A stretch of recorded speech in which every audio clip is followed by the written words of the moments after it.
बिस्मिल्लाहिर्रहमानिर्रहीम। अस्सलाम वालेकुम नाज़रीन, आप यूट्यूब चैनल देख रहे हैं। मैं इमरान खान हूँ। कुछ टाउट्स ने ये दावे करना शुरू कर दिए जब पता चला कि इमरान खान साहब की मुलाकात उनकी बहन के साथ हो जाएगी, और जब ये तय पा गया कि आज मुलाकात होगी, तो फिर जो सिस्टम है जो मुलाकात के लिए तय करता है पाकिस्तान की मिलिट्री इस्टेब्लिशमेंट ही करती है। आसिम मुनीर साहब की मर्जी के बगैर तो होता नहीं है। तो जब ये अहकाम जारी होते हैं तो टाउटों को भी बता दिया जाता है, तो टाउट अपने अपने मुताबिक इसके ऊपर प्रोपेगेंडास भी शुरू करते हैं। जो उन्हें कहा जाता है, जो व्हाट्सएप उन्हें किए जाते हैं, उसके मुताबिक फिर वो लोग चलते हैं। तो यहाँ टाउट्स ये प्रोपेगेंडा कर रहे थे कि जबाबंदी की एक शर्त है, यानी इमरान खान साहब की मुलाकात इस शर्त पे उनकी फैमिली या बहन के साथ करवाई जा रही है कि जबाबंदी रहेगी। अब देखें ना, टाउटों को ये पता नहीं चलता कि वो साथ ही साथ मिलिट्री एस्टेब्लिशमेंट के कपड़े भी उतार रहे होते हैं और पाकिस्तान के अवाम उन्हें नंगा देख रहे होते हैं उस हमाम के अंदर, जहां मिलिट्री एस्टेब्लिशमेंट भी है और टाउट भी है और उनके सहूलतकार भी हैं। तो अवाम देख रहे होते हैं। यानी आप जब ये कहते हैं कि मुलाकात इस शर्त पर करवाएगी कि जबाबंदी है, तो फिर पाकिस्तान में आज़ाद ये इजहार राय तो रहा नहीं, ना कोई बुनियादी हकूक रहे। और आपने ये भी साबित कर दिया कि जनाब पाकिस्तान की एस्टेब्लिशमेंट ही ये फैसले करती है, मुलाकातों की किसी और की कोई औकात नहीं है, वो तो वैसे भी किसी की नहीं है। तो टाउटों को मुंह की खानी पड़ गई जैसे ही इमरान खान साहब की बहन बाहर निकली और उन्होंने आकर बताया कि इमरान खान साहब ने जेल के अंदर बैठकर क्या कहा। अब जरा इमरान खान साहब के अपने एक्स अकाउंट के ऊपर जो उनका स्टेटमेंट जारी हुआ, ये स्टेटमेंट आपका सुनना बहुत जरूरी है। इसमें बहुत सारे पैगामात हैं और बड़ी क्लैरिटी है। जरा ये सुने कि इमरान खान साहब ने क्या कहा। टाउटों के मुताबिक डील हो गई थी। टाउट ये कह रहे थे कि डील हो गई है, इमरान खान साहब जेल से कोई बयान जारी नहीं करेंगे, मुलाकात हो जाएगी, ये टाउट कह रहे थे। अब डील के बाद इमरान खान साहब का स्टेटमेंट कैसा है जरा सुने। आसिम मुनीर एक ज़हनी मरीज है, ऐ प्याजे, ये पड़ी आपकी डील। टाउटों का बयानिया पहले जुमले में बढ़ गया। आसिम मुनीर एक ज़हनी मरीज है जिसकी इखलाकी पस्ती की वजह से पाकिस्तान में आइन और कानून मुकम्मल तौर पर ख़त्म हो चुके हैं और किसी भी पाकिस्तानी के बुनियादी इंसानी हकूक अब महफूज नहीं रहे। मुझे और मेरी अहलिया को आसिम मुनीर के हुक्म पर झूठे मुकदमात में जेल में रखा गया और शदीद तरीन ज़हनी टॉर्चर किया जा रहा है। मुझे मुकम्मल तौर पर एक सेल में बंद करके कैद तन्हाई में डाला हुआ है। 4 हफ्ते तक मेरी किसी एक इंसान से भी मुलाकात नहीं हुई और बैरूनी दुनिया से बिल्कुल बेखबर रखा गया।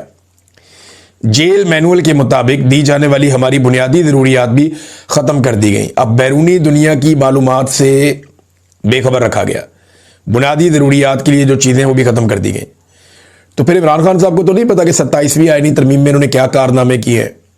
ये तो इमरान खान साहब अगली दफ़ा बताएंगे। ताहयात इस्तिस्ना वाली वाहयात हरकत पे इमरान खान साहब का क्या मौक़िफ़ है। आज वो मौक़िफ़ नहीं आया अभी तक।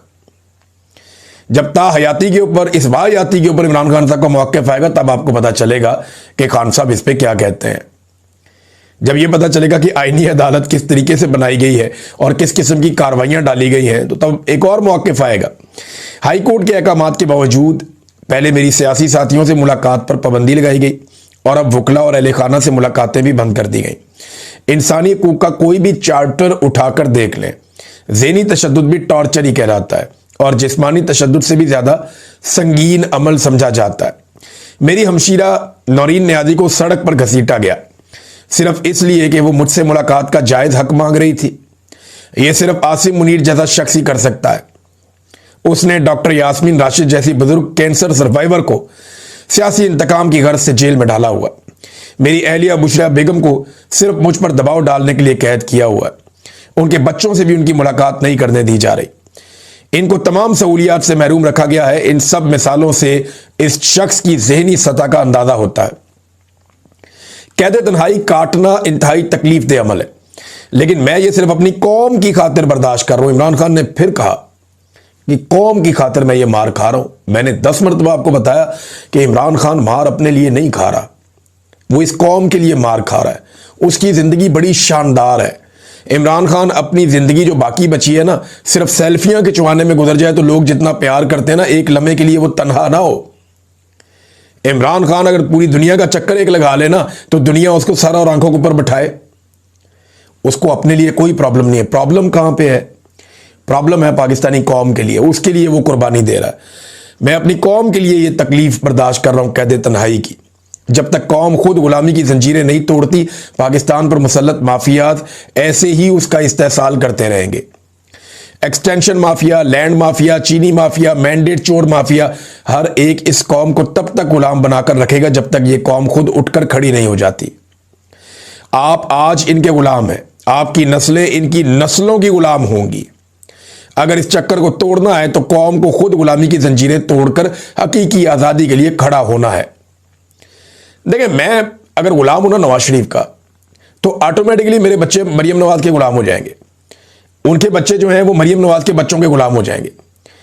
तो एक आम पाकिस्तानी सोचे ना कि क्या वो गुलामी पसंद करता है अपने बच्चों के लिए? क्या उसने गुलाम पैदा किए या उसकी औलाद को रब ने गुलाम पैदा किया है? रब ने तो उन्हें आजाद पैदा किया, तो फिर आप अपने बच्चों को गुलाम छोड़कर क्यों जाते हैं? ये वो सवाल है जो इमरान खान साहब को ये तकलीफ बर्दाश्त करवा रहा है। कौम खड़ी हो जाएगी एक दिन। आगे इमरान खान साहब कहते हैं कि विकेट के दोनों जानिब खेलने वालों की मेरी पार्टी में कोई जगह नहीं है। ऐसे लोग तहरीक इंसाफ के मीर सादिक और मीर जाफिर हैं। NDU, ये नेशनल डिफेंस यूनिवर्सिटी की वर्कशॉप में तहरीक इंसाफ के लोगों की शिरकत शर्मनाक है। एक जानिब हम लोग हर किस्म की सख्तियां बर्दाश्त कर रहे हैं, तो दूसरी जानिब जब हमारे ही लोग हम पर जुल्म ढाने वालों से समाजी ताल्लुकात बढ़ाने की कोशिश करते हैं तो मुझे इंतहाई तकलीफ होती है। ये इमरान खान साहब ने कहा। मैं हमेशा कहता आया हूं कि अपने ही लोगों पर ड्रोन अटैक्स और मिलिट्री ऑपरेशन से दहशतगर्दी मजीद बढ़ती है। आसिम मुनीर की पॉलिसियां इस मुल्क के लिए तबाहकुन है। इस ही की पॉलिसी की बदौलत आज मुल्क में दहशतगर्दी का नासूर है और यह बेकाबू है, जिस पर मुझे इंतहाई दुख है। उसको अपने मुल्क के मफादात की रत्ती बराबर भी परवाह नहीं है। ये जो कुछ कर रहा है महज मगरबी दुनिया की खुशनुदी के लिए कर रहा है। अफगानिस्तान के साथ आग को जानबूझकर भड़काया। उसका मकसद है कि उसे इंटरनेशनल मुजाहिद समझा जाए। इसने पहले अफगानियों को धमकाया, फिर मुहाजिरीन को मुल्क से धक्के देकर बाहर निकाला, उन पर ड्रोन हमले किए, जिसके असरात पाकिस्तान में दहशतगर्दी बढ़ने की सूरत में आए। इस शख्स ने अपने जाती मफाद के लिए मुल्क को दहशतगर्दी की भेंट चढ़ा दिया है। सुहेल आफरीदी काबिल तारीफ है क्योंकि जबर के इस माहौल में वो मफामत की बजाय मुजामत को तरजीह दे रहा है। सुहेल आफरीदी को पैगाम देता हूं कि फ्रंट फुट पर आकर खेलता रहे। इस मुल्क में कोई कानून और आइन नहीं है। कानून सिर्फ तहरीक इंसाफ के लिए हरकत में आता है, वरना हर कोई इससे मुबर्रा है। सुहेल आफरीदी जो भी कर रहा है उसे जारी रखे, मैं उसकी मुकम्मल हमायत करता हूं। गवर्नर राज की धमकियां लगाने वाले कल की बजाय आज लगा लें और फिर देखेंगे उनके साथ होता क्या है। महमूद अचकजई और अल्लामा राजा नासिर अब्बास मेरे लिए इंतहाई काबिल एहतराम है। वो जमहूरियत पसंद और उसूल परस्त लोग हैं। मुझे हैरत है कि अब तक इनका नोटिफिकेशन जारी नहीं हुआ। तहरीक इंसाफ की पार्लिमानी जमात को हदायत करता हूं कि स्पीकर और चेयरमैन सेनेट के सामने इस मामले पर एहतजाज करें ताकि उनका अपोजिशन लीडर का नोटिफिकेशन जारी किया जाए। इसके अलावा मौजूदा निज़ाम मुखालिफ किसी भी किस्म की तहरीक के लिए जो भी कॉल तहरीक तहफ़्फ़ुज़ आईन पाकिस्तान की जानिब से दी जाए, तमाम तहरीक इंसाफ उस पर अमल करे। अडियाला जेल में इमरान खान साहब का यह स्टेटमेंट। जरा दूसरा हिस्सा जो है वो एडमिनिस्ट्रेटिव है, लेकिन इसमें जो NDU के हवाले से बात की, इसमें आदिल बज़ई ने एक स्टेटमेंट दिया। उसने कहा, मैं इमरान खान साहब का सिपाही हूं और इमरान खान ही का वफादार हूं। हमें इमरान खान साहब ने ही पार्टी और पार्लिमानी डिसिप्लिन का पाबंद बनाया। NDU में हम खुद नहीं गए, हमें पार्लिमानी पार्टी ने हमारे नाम दिए और वहां भिजवाया। हम उनकी हदायत पर गए थे और इससे पहले भी लोग जाते रहे हैं। अगर पार्टी ये पॉलिसी बना लेती और वादे कर देती तो हम कभी भी ना जाते और हम ये गुस्ताखी ना करते। हमारी रसाई इमरान खान साहब तक नहीं है, हमारा मौक़िफ़ वहां तक नहीं पहुंच पा रहा। ये उन्होंने कहा जी कि हम कभी भी ना जाते, आसिम मुनीर साहब से मुलाकात ना करते। ये तो हमें पता ही नहीं था, हमें तो पार्टी ने कहा था। ये आदिल बज़ई साहब ने कहा। बाकी लोग भी ऐसी ही बात करेंगे। लेकिन देखें ना, जब इमरान खान साहब की आसिम मुनीर साहब से लड़ाई हो रही है और वो बार बार ये कह रहे हैं कि मुझे और मेरी बीवी को आसिम मुनीर ही मार रहा है, हमारी पार्टी को आसिम मुनीर ने ही मारा है, आसिम मुनीर ने ही हमारे साथ ज्यादती की है, तो फिर आसिम मुनीर के साथ जब आप अटेंड करेंगे कोई भी इवेंट्स या उनके साथ सोशलाइज होंगे तो इमरान खान साहब के कॉज को फिर नुकसान होगा। या तो इमरान खान साहब ने डील करनी हो ना, तो आप रास्ता बनाएं, मुलाकातें करके बातचीत करें कि सर आए, आप बैठे कोई रास्ता निकालें, सर छोड़ दें इमरान को। तरला मिन्नत आपने करना हो।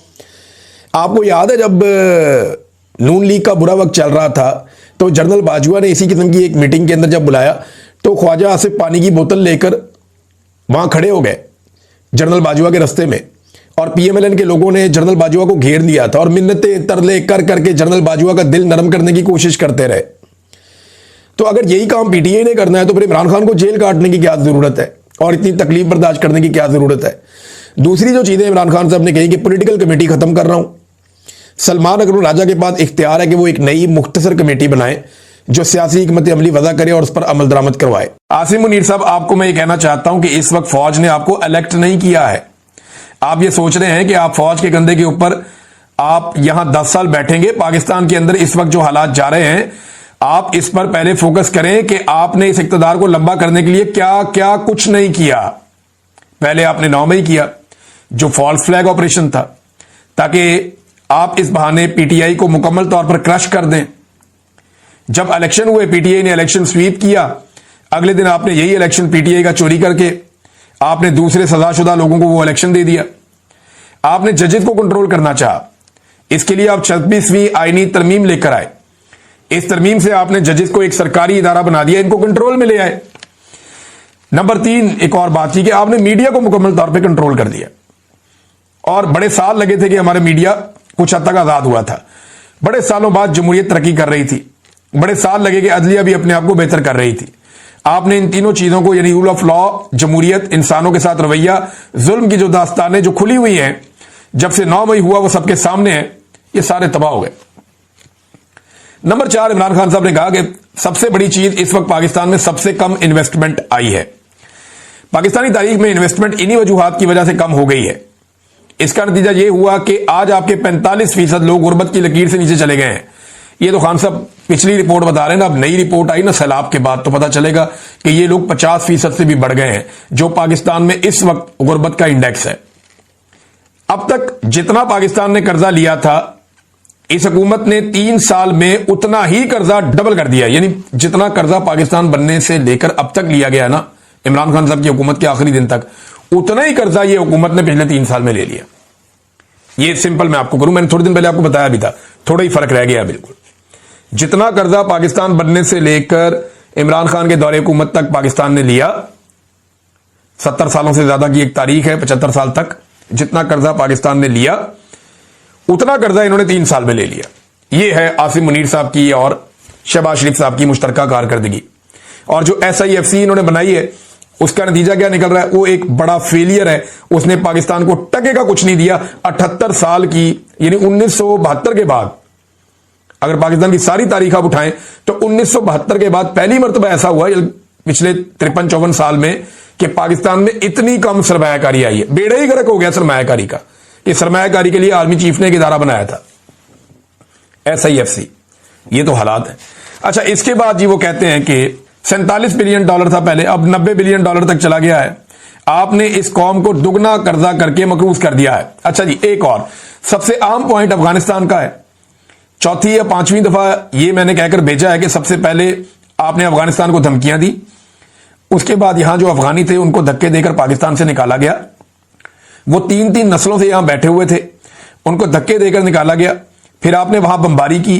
आप ये चाहते थे कि वहां से पाकिस्तान के ऊपर हमला हो और आप ये कह सकें कि हमारे पाकिस्तान में दहशतगर्दी हो रही है, और जो एंटी तालिबान हैं वो आप इनको बता सकें कि आप हैं वो मुजाहिद जो दहशतगर्दी के खिलाफ जंग लड़ रहे हैं।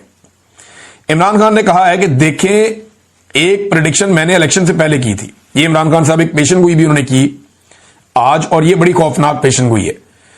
और जितनी पेशन गोइयां इमरान खान साहब ने की है ना गुज़िश्ता चंद सालों में, वो सारी ठीक साबित हुई हैं। उन्होंने बताया था कि ये सारे इकट्ठे हो जाएंगे, आपने देखा होगा। उन्होंने बताया था कि ये मेरी हुकूमत बेशक गिरा देंगे, लेकिन मैं ज्यादा खतरनाक हो जाऊंगा, वो भी हो गया। उन्होंने कहा था लोग मेरे साथ खड़े होंगे, वो भी हो गया। ये भी कहा कि ये मुझे जेल में डालेंगे लेकिन तोड़ नहीं सकेंगे, वो भी हो गया। उन्होंने कहा कि मैं जेल से बैठकर इलेक्शन जीत जाऊंगा, वो भी हो गया। अब इमरान खान साहब ने बहुत सारी और बातें की हैं जो ठीक साबित हुई हैं। अब वो ये कह रहे हैं इमरान खान साहब कि एक प्रेडिक्शन मैंने इलेक्शन से पहले की थी, जब सबका ख्याल था कि पार्टी क्रश हो गई है, लोगों को धमकियां मिल रही थी, लोगों को उठाया जा रहा था, तब मैंने कहा था कि पीटीआई क्लीन स्वीप करेगी। आपको पता है वो बात सही साबित हुई। अब मैं अगली पेशन गोई करने जा रहा हूं और आपको यह बता देना चाहता हूं, अब वो वक्त बहुत जल्दी से आ गया है और आ रहा है, जिस वक्त पाकिस्तान में इन सारी वजूहात की वजह से, इस जुल्म के निजाम की वजह से, मईशत की तबाही की वजह से और नाइंसाफी की वजह से हालात तेजी से उस तरफ जा रहे हैं जहां ये पाकिस्तान में वही हाल होगा जो श्रीलंका, बांग्लादेश और नेपाल में हुआ। पाकिस्तान के हालात बड़ी तेजी से उस तरफ जा रहे हैं। आखिरी पैगाम इमरान खान साहब ने अपनी पार्टी की आदत को दिया कि पीटीआई ने सारे लीगल रास्ते अपनाए, हमने कभी इंतशार नहीं किया, हमने कानून का रास्ता इख्तियार किया है। हमारी पीटीआई ने कोशिश की कि अच्छी तरह आसिम मुनीर के साथ चलें, हुकूमत के साथ और एस्टेब्लिशमेंट के साथ चलें, लेकिन अब वो टाइम नहीं रहा। हमारे ये करने के बावजूद जुल्म और फसाइयत बढ़ती गई, एक एक करके सीटें छीनते गए। अब ये आपको रोज 10-10 साल की सजाएं दे रहे हैं। थोड़ी सी बात होती है आपको नायल कर देते हैं, आप असेंबली में बात करते हैं आपको नायल कर दिया जाता है। आप समझ ले अब वक्त आ गया है कि आप असली अपोजिशन का किरदार अदा करें। ये आपके वोटरों की भी डिमांड होगी। ये बहुत जरूरी है कि आप सही अपोजिशन करें। आप जितना डरेंगे ये उतना आपको क्रश करेंगे। आप लोगों को ये मजीद क्रश करते जा रहे हैं।